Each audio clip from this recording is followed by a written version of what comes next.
అందించడం జరుగుతుంది. మన రైతన్నలకు ఇచ్చిన మాటకు కట్టుబడి మా ప్రభుత్వం వారిని రుణవిముక్తులు చేసింది. వారికి 2 లక్షల లోపు రుణాలను మాఫీ చేసింది. ఇప్పటి వరకు 25.35 లక్షల మంది రైతులకు 20,616 కోట్ల 89 లక్షల రూపాయలు రుణమాఫీ చేశాం. దీనివల్ల రైతులు మళ్లీ వ్యవసాయ రుణాలు పొందటానికి మార్గం సుగమమైంది. ఈ భారీ రుణమాఫీతో తెలంగాణ రాష్ట్రంలోని రైతుల ఆర్థిక మరియు సామాజిక స్థితిగతులు మెరుగుపరిచేందుకు బాటలు వేశాం. రాష్ట్రంలోని రైతులు ఎరువులు, విత్తనాలు, వ్యవసాయ పనిముట్లు కొనుగోలు చేసేందుకు పెట్టుబడి సాయంగా మా ప్రభుత్వం 2025 జనవరి 26వ తేదీన తెలంగాణ రైతు భరోసా పథకాన్ని ప్రారంభించింది. ఈ పథకం కింద రైతులకి ఏడాదికి ఎకరానికి 12,000 రూపాయలు అందుతాయి. ప్రజాధనం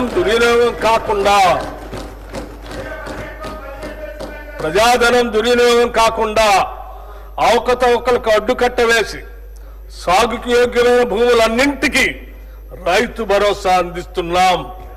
క్షేత్రస్థాయిలో సర్వే చేసి గ్రామ సభల్లో ధృవీకరించి సాగుకు యోగ్యం కాని భూమిని గుర్తించడం ద్వారా ఈ వృధాన్ని అరికట్టాము. రైతు భరోసా పథకానికి 18,000 కోట్ల రూపాయలు ఈ బడ్జెట్ లో ప్రతిపాదిస్తున్నాము.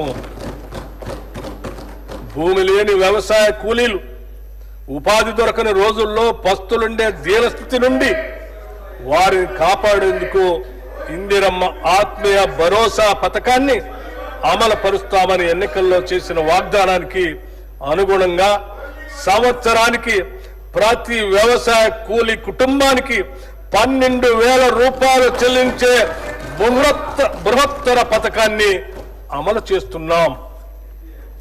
రాష్ట్ర రైతుల నుండి కొనుగోలు చేసే సన్న ధాన్యానికి ప్రతి క్వింటాలకు 500 రూపాయల చొప్పున అదనపు ప్రోత్సాహాన్ని చెల్లిస్తున్నాం. దీనివల్ల రాష్ట్రంలో సన్న రకాల వరి సాగు గణనీయంగా పెరిగింది. గత ఖరీఫ్తో పోల్చినప్పుడు సన్న వడ్ల సాగు 25 లక్షల ఎకరాల నుండి 40 లక్షల ఎకరాలకు పెరిగింది. మా ప్రభుత్వం ఇస్తున్న బోనస్ మరియు ప్రతి చివర వడ్ల గింజ కూడా కొంటామని మేము చేసిన వాగ్దానమే దీనికి ప్రత్యక్ష కారణం. ఫలితంగా రైతులకు చక్కని గిట్టుబాటు ధర లభిస్తున్నది. ఖరీఫ్ సీజన్లో సన్న వడ్లు పండించిన రైతులకి 1,206 కోట్ల 44 లక్షల కోట్ల రూపాయల బోనస్ చెల్లించడం జరిగింది. రైతుల సౌకర్యార్థం 2024-25 ఖరీఫ్ సీజన్లో 8,332 ధాన్యం కొనుగోలు కేంద్రాలను ఏర్పాటు చేసి వారికి ఎటువంటి ఇబ్బందులు లేకుండా చేశాం.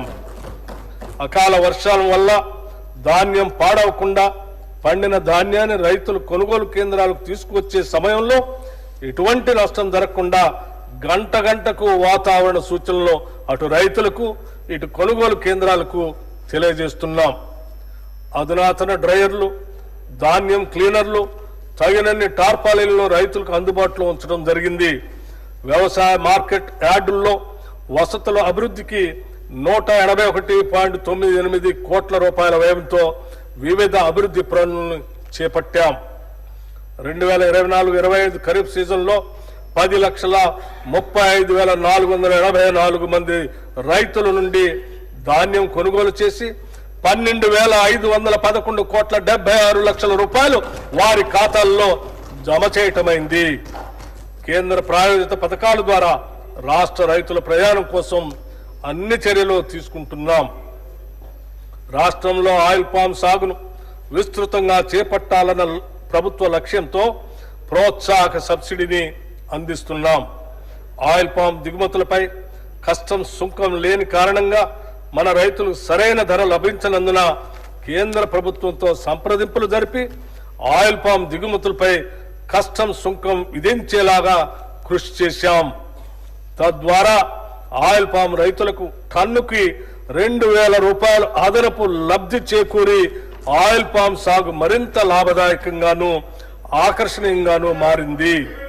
ఉద్యానవన సాగులో బిందు సేద్యం కొరకు సౌర విద్యుత్తును ఉపయోగించే రైతులకు ప్రాధాన్యతనిచ్చి వారికి ప్రోత్సాహక సబ్సిడీని అందిస్తాం.